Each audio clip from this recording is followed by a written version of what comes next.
Nitish Kumar PM material हैं, PM बनने योग्य हैं।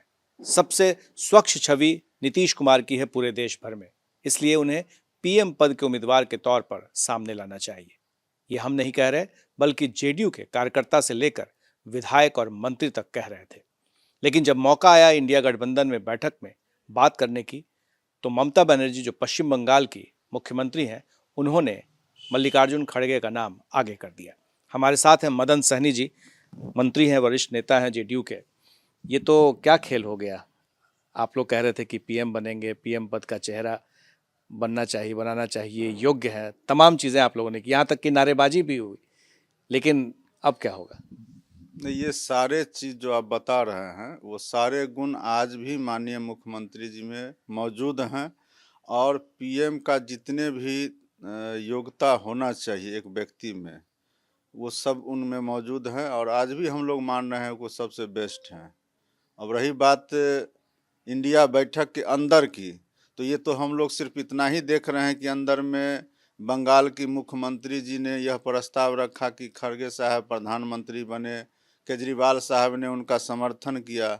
यह रणनीति का हिस्सा भी इंडिया गठबंधन का हो सकता है और सारे बात जो है बैठक के अंदर का बाहर आ जाएगा और उसको सबको मालूम हो जाएगा, तो फिर तो बैठक का गोपनीयता कुछ रहा बगैर नहीं। नीतीश कुमार के आप इंडिया गठबंधन को कहाँ देख रहे हैं इस रूप में?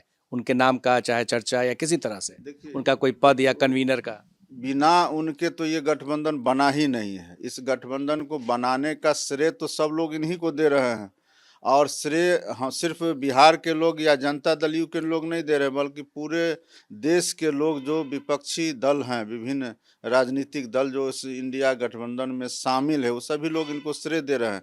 और आज भी और आने वाला समय में भी इंडिया गठबंधन में श्री नीतीश कुमार जी के बिना इस गठबंधन का कोई दूर दूर तक औचित्य नहीं है। ये आज भी कायम है, आने वाला समय में भी कायम रहेगा। और खड़गे साहब का नाम आ भी गया तो उन्होंने तो स्वीकार नहीं कर लिया, उन्होंने तो कहा कि लोकसभा चुनाव के बाद हम लोग तय करेंगे। और यही मकसद भी है, इस गठबंधन का जो पूरा मकसद है उससे हम लोग को भटकने की आवश्यकता नहीं है।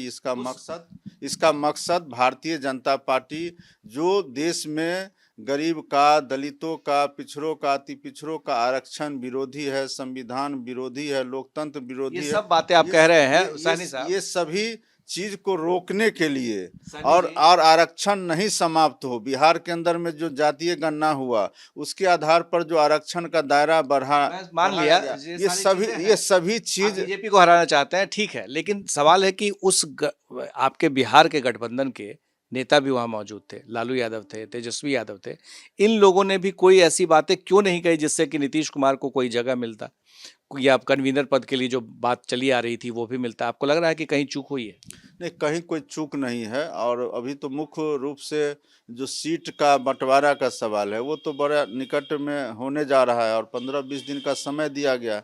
टिकट का बंटवारा हो जाए फिर हम लोग जो है जो मकसद है उसमें हम लोग कामयाब होंगे। इंडिया गठबंधन को भारतीय जनता पार्टी अगर इसको हल्के में ले रही है तो वो गफलत में है। और जो इंडिया शाइनिंग और फील गुड वाला जो देश के अंदर में हुआ था और जिसका परिणाम भारतीय जनता पार्टी भोग चुकी है, वो उसको दोहराने जा रही है। लेकिन सवाल ये उठता है कि आपको लगता है कि लालू यादव को, तेजस्वी यादव को वहां पर अपनी बातें रखनी चाहिए थी नीतीश को? क्योंकि वो खुल करके बाहर कहते रहे हैं कि हाँ वो पीएम योग्य हैं, लेकिन अंदर में तो ऐसी बातें क्यों नहीं कह रहे थे? अब ममता जी अगर इस बात को रख दी, उसके बाद जो है केजरीवाल साहब ने समर्थन कर दिया, फिर ये कोई तीसरे आदमी का नाम ले, कोई चौथा आदमी, ये तो मीटिंग का कोई औचित्य नहीं रह जाता। और इसके कहने तो से क्या ममता बनर्जी ने खेल बिगाड़ दिया?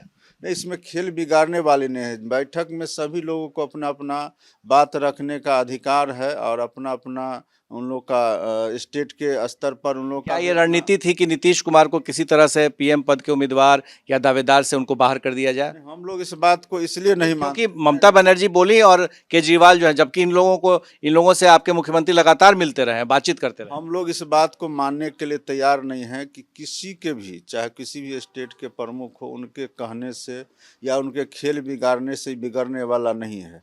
यह जो गठबंधन है वो बहुत एकजुट है और आने वाला समय में इसका असर दिखेगा। और भारतीय जनता पार्टी जो आज इसमें कूदी हुई है, उनका तो कोई रोल नहीं है इसमें और न कोई आवश्यकता है, उसके बावजूद भी जो कूद रही है वो कूदने का मात्र इतना ही कारण है कि उनको इससे डर लगता है। आपको उम्मीद है कि नीतीश कुमार पीएम बनेंगे? नहीं, हमको भी उम्मीद है, हम तो इस पार्टी के लोग हैं तो हमको तो उम्मीद है ही, और देश के लोग को भी उम्मीद है। और देश के लोग को उम्मीद इसलिए है कि जो बिहार में उन्होंने काम किया है, और सिर्फ सड़क, बिजली, पानी तक हम लोग सीमित नहीं है, उसके अलावा भी जो बहुत सारे सामाजिक सरोकार के काम हुए हैं, जिस मुद्दा पर पूरा विश्व सिर्फ चर्चा कर रहा है पर्यावरण के दृष्टिकोण से, उस मुद्दा पर यहाँ अभियान तो क्या इंडिया गठबंधन नीतीश कुमार के इन सारे मुद्दे जिस पर आप कह रहे हैं कि बहुत बड़ा काम हुआ है, उसका फायदा इंडिया गठबंधन नहीं ले पाएगी? नहीं, इंडिया गठबंधन को तो मिलेगा ना। सबसे पहला तो मिला कि सभी लोग उनको दरकिनार करके उनको बिहार तक सीमित नहीं, करके। सभी लोग एक प्लेटफार्म पर आए। ये तो उनके नाम का ही असर था, उनके काम का ही असर था। और उसके आगे जो इन्होंने काम किया, अभी सभी स्टेट में कैसे राहुल गांधी जी जातीय गणना की बात कर रहे थे, ये तो इन्हीं के काम इनका तो कोई नाम नहीं ले रहा था। नाम ले नहीं ले उससे क्या मतलब है, इनके काम को लोग दोहरा तो रहे थे ना। केंद्र में भी बहुत सारे योजना इनके करने के बाद किया गया है, तो इनके काम का ही तो असर है ना। निश्चित रूप से भले जो आप लोग कह लीजिए, लेकिन इनके नाम का असर है, इनके काम का असर है, और वह बहुत दूर तक जाएगा।